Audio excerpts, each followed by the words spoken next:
Welcome to my channel MSc chemistry notes. तो आज का जो टॉपिक है वो फिजिकल केमिस्ट्री का ही टॉपिक है। इलेक्ट्रोकेमिस्ट्री में बटलर वॉमर इक्वेशन, जो कि एग्जामिनेशन पॉइंट ऑफ व्यू से बहुत ज़्यादा ही इम्पॉर्टेंट है। तो अगर आपने मेरे चैनल को सब्सक्राइब नहीं किया है तो प्लीज़ सब्सक्राइब कर लीजिए। और अगर आपको किसी भी टॉपिक से रिलेटेड वीडियो चाहिए तो कमेंट बॉक्स में कमेंट ज़रूर कीजिए ताकि नेक्स्ट वीडियो उसी टॉपिक पे बना सकें। तो चलिए आज का जो टॉपिक है वो स्टार्ट करते हैं। Butler Volmer equation. तो सबसे पहले इलेक्ट्रोड रिएक्शन कंसीडर करते हैं। इलेक्ट्रोड रिएक्शन में क्या होता है, कैथोड और इलेक्ट्रोड होते हैं जहां आयन का ट्रांसफ़र होता है, ठीक है, इलेक्ट्रॉन ट्रांसफ़र होता है। तो इस डेरिवेशन, मैथमेटिकल डेरिवेशन को डिराइव करने के लिए हम लोग यहाँ पे एक कंसीडर करते हैं इलेक्ट्रोड रिएक्शन, जहाँ पे Mz प्लस Ze है वो कन्वर्ट हो रहा है M में। तो ये एक इलेक्ट्रोड रिएक्शन का एग्जांपल है। तो यहाँ पे लिखा हुआ है which will occur when Mz plus ions are in the near of electrode surface and electrons are transferred from electrode to the ions. The rate constant of the reaction is given by activated complex theory as. तो इस reaction का जो rate constant है हम लोग activated complex theory से calculate करते हैं।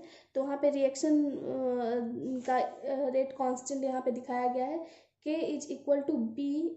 यहाँ पे ई एक्स पी मीन्स है एक्सपोनेंशियल। सिर्फ ई ना लिख के हमने ई एक्स पी लिखा है।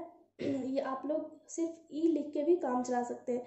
तो एक्सपोनेंशियल है तो इसके पावर में है ये, ठीक है। तो ब्रैकेट में है minus delta G star upon R T. इसे इक्वेशन नंबर 1 हम लोग कंसीडर किए हैं। यहाँ पे where K is equal to rate constant है, जो कि इलेक्ट्रोड रिएक्शन का रेट कांस्टेंट हम लोग निकाले हैं। तो के रेट कांस्टेंट है। Delta G star is equal to free energy change of activation है and B is equal to constant है, ठीक है। तो we shall consider a reaction at the electrode in which species is reduced by the transfer to electrode. Let concentration of oxidation and concentration of reduction be the concentration of oxidized and reduced form of species। कह रहा है कि एक जो electrode reaction हम लोग consider किए हैं वहाँ पे दो टाइप्स का रिएक्शन अकर होगा, एक ऑक्सीडेशन एक रिडक्शन। तो ये जो कंसंट्रेशन ऑफ ऑक्सीडेशन है वो ऑक्सीडाइज्ड फॉर्म का कंसंट्रेशन है एंड जो कंसंट्रेशन ऑफ रिडक्शन है वो रिड्यूस्ड फॉर्म का कंसंट्रेशन है। तो the net current of the electrode is the difference of current resulting from the reduction of oxidation and oxidation of reduction form. कह रहा है कि जो नेट करंट इलेक्ट्रोड पे फ्लो होगा वो दोनों के करंट का रिजल्टिंग करंट जो होगा इलेक्ट्रोड में, जो रिजल्टिंग करंट फ्लो होगा वो क्या होगा, तो डिफरेंस बिटवीन मतलब रिडक्शन वाले फेज में जो करंट फ्लो हो रहा है और ऑक्सीडेशन वाले फेज में जो करंट फ्लो हो रहा है उन दोनों का जो डिफरेंस है वही नेट करंट फ्लो माना जाएगा इलेक्ट्रोड रिएक्शन में, ठीक है। आगे हम लोग देखते हैं। फिर यहाँ पे हम लोग जो कैथोड पे वो करंट फ्लो हो रहा है उसका रेट कांस्टेंट, सॉरी रिएक्शन हो रहा है उसका रेट कांस्टेंट निकालते हैं, और एनोड पे जो रिडक्शन हो रहा है उसका रेट कांस्टेंट।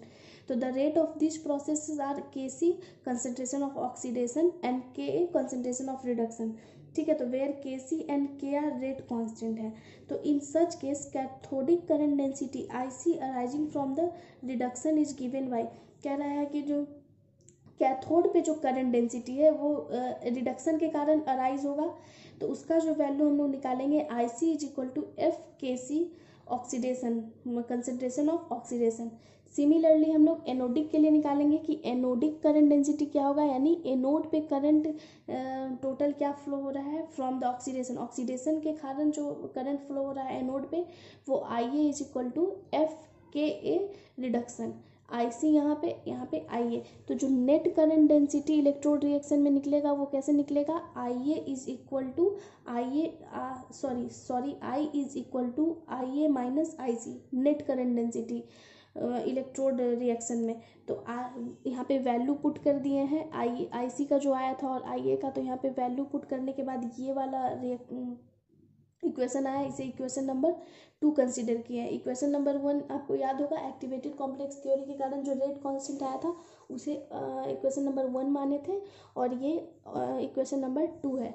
तो taking with the help of equation and 1 and equation 2 becomes, हम लोग इक्वेशन 1 और इक्वेशन 2 के हेल्प से हम लोग निकालते हैं आई का वैल्यू। तो इक्वेशन 1 में हम लोग के का वैल्यू निकाले थे, तो के का वैल्यू यहाँ पे पुट कर दिए हैं। तो I is equal to F B A reduction, यहाँ पे ई एक्स पी का मतलब है एक्सपोनेंशियल में ये है, मतलब ई के पावर में है ये वैल्यू, ठीक है। यहाँ पे ई एक्स पी एक्सपोनेंशियल को हमने यहाँ पे एक्स पी से डिनोट कर दिया है, नॉर्मली आप ई भी लिख सकते हैं, ठीक है। तो ई के पावर में ये जाएगा minus delta G A star upon R T. Similarly क्या हो गया है ऑक्सीडेशन के लिए, I is equal to F B C oxidation exponential bracket में minus delta G C star upon R T, ठीक है। तो उस जो वैल्यू आया था कैथोड और वो एनोड वाला, उसी को हम लोग यहाँ पे फिर से पुट कर दिए हैं। I is equal to F B A reduction E के पावर में minus delta G A star upon R T minus F B C oxidation E के power minus delta G C star upon R T. ये equation number 3 consider किया गया है, 1, 2 and 3, ठीक है। तो let us consider a reduction reaction as the electron is transferred from one electrode to another then यहाँ पे electrical work will be done, therefore equal to E delta phi. यहाँ पे कह रहा है कि हम लोग ना रिडक्शन रिएक्शन को कंसीडर करते हैं, क्योंकि यहाँ पे 2 टाइप्स का रिएक्शन हो रहा है, एक ऑक्सीडेशन एक रिडक्शन, लेकिन हम लोग यहाँ पे ओनली कंसीडर करेंगे रिडक्शन रिएक्शन का, ठीक है। तो जिसके कारण जो इलेक्ट्रिकल वर्क डन है वो किसके इक्वल में हो जाएगा, ई डेल्टा फाई, जहाँ पे ई है जो इलेक्ट्रॉनिक चार्ज है और डेल्टा फाई है potential difference of the electrodes, ठीक है। तो यहाँ पे हम लोग फिर देखते हैं कि for 1 mole the work done will be equal to F delta phi. अगर 1 मोल के लिए हम लोग निकालते हैं वर्क डन, तो सिमिलरली उसी तरह जैसे इलेक्ट्रिकल वर्क हो गया ई डेल्टा फाई, तो नॉर्मल जो वर्क डन है वो एफ डेल्टा फाई हो जाएगा, ठीक है। तो if the transition state is form to very close to the electrode it depends upon the potential difference, and when transition state is far away from the electron then it is independent of potential difference। कह रहा है कि transition state form कब होगा, जब electrode है वो potential difference पे डिपेंड करेगा, ठीक है। पोटेंशियल डिफरेंस, इलेक्ट्रोड का जो पोटेंशियल डिफरेंस है उस पर डिपेंड करेगा। और ट्रांजिशन स्टेट बहुत दूर, यानी ट्रांजिशन स्टेट जल्दी नहीं आएगा कब, जब इलेक्ट्रोड है जो इलेक्ट्रोड का जो इलेक्ट्रोड है वो पोटेंशियल डिफरेंस पे डिपेंड नहीं करेगा, यानी वो इंडिपेंडेंट होगा, कितना भी पोटेंशियल डिफरेंस रखें उससे उसको मतलब नहीं होगा, ठीक है। तो यहाँ पे इस पैराग्राफ में यही दिया गया है। But actual situation arises between the two extremes, hence the work done will be equal to alpha F delta phi, ठीक है। तो एक्चुअल जो सिचुएशन है वो अल्फा एफ डेल्टा फाई के कारण होता है, तो where alpha is equal to transfer coefficient है यहाँ पे।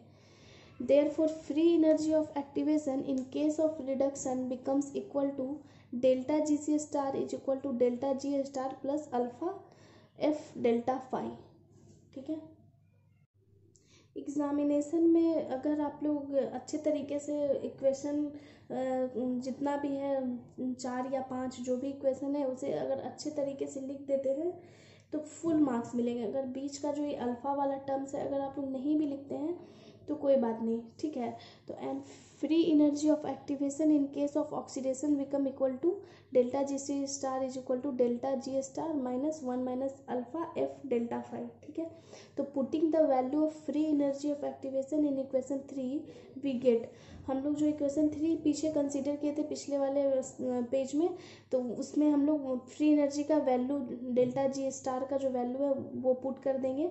तो हम लोग देखते हैं, तो आई इज इक्वल टू ये इक्वेशन आता है, इसे हम लोग इक्वेशन नंबर 4 माने हैं, ठीक है। तो आई हम लोग जानते हैं I is equal to I A minus I C, जो नेट करंट होता है वो एनोडिक एंड कैथोडिक करंट के बीच का डिफरेंस होता है। तो इक्विलिब्रियम पोजीशन पे जो डेल्टा फाई है वो डेल्टा फाई इक्विलिब्रियम हो जाएगा।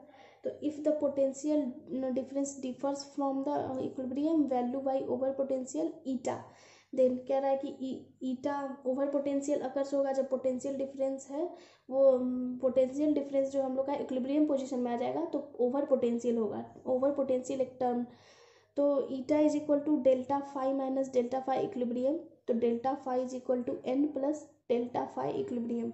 ठीक है, यहाँ से ओवर पोटेंशियल का वैल्यू यहाँ से आया, फिर डेल्टा फाई का हम लोग वैल्यू यहाँ पे निकाले।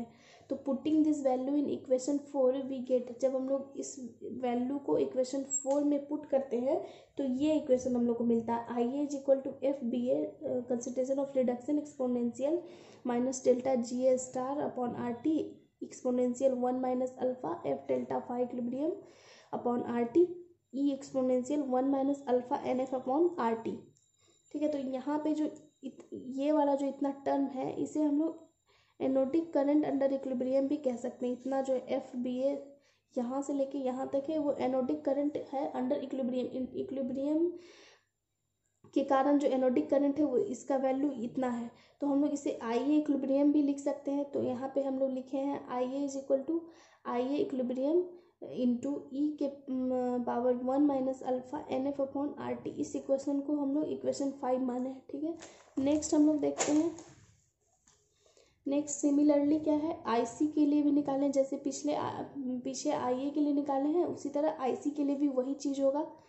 तो इतना को हम लोग कैथोडिक करंट अंडर इक्विलिब्रियम मान लेते हैं, और फिर यहाँ पे I C is equal to I C equilibrium into E के पावर में minus alpha N F upon R T. इसे इक्वेशन नंबर 6 कंसीडर कर लिया गया है।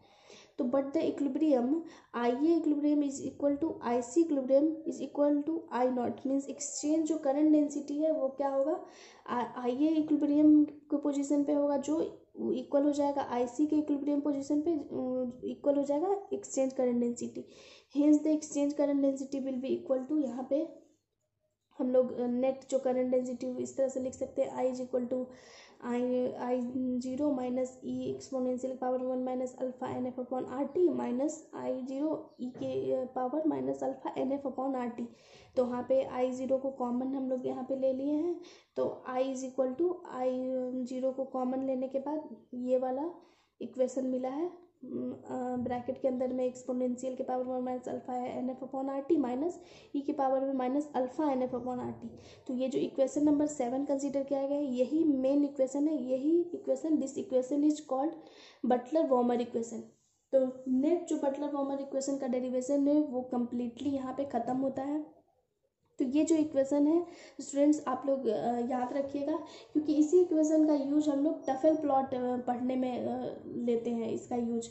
ठीक है, तो इस इक्वेशन का यूज आगे भी है, नेक्स्ट में भी। तो इस इक्वेशन को आप अपने माइंड में याद रखिएगा, रिमेंबर रखिएगा। ठीक है, तो अगर आपको मेरा वीडियो पसंद आता है तो मेरे चैनल को प्लीज़ सब्सक्राइब कीजिए, और जो भी टॉपिक अगर आप पढ़ना चाहते हैं, समझना चाहते हैं, तो कमेंट बॉक्स में कमेंट जरूर कीजिए। ठीक है, ये जो टॉपिक है कुछ ज़्यादा ही लॉन्ग है, क्योंकि लॉन्ग आंसर क्वेश्चन में पूछे जाते हैं और इम्पॉर्टेंट भी है। तो घबराइए नहीं, 1 से 2 बार वीडियो देखिए, आपको ज़रूर समझ में आएगा। एक बार में नहीं समझ में आएगा, 2 बार देखिए, 3 बार देखिए, लेकिन समझ में ज़रूर आएगा, और नोट डाउन ज़रूर करते जाइएगा। ठीक है friends, thank you so much.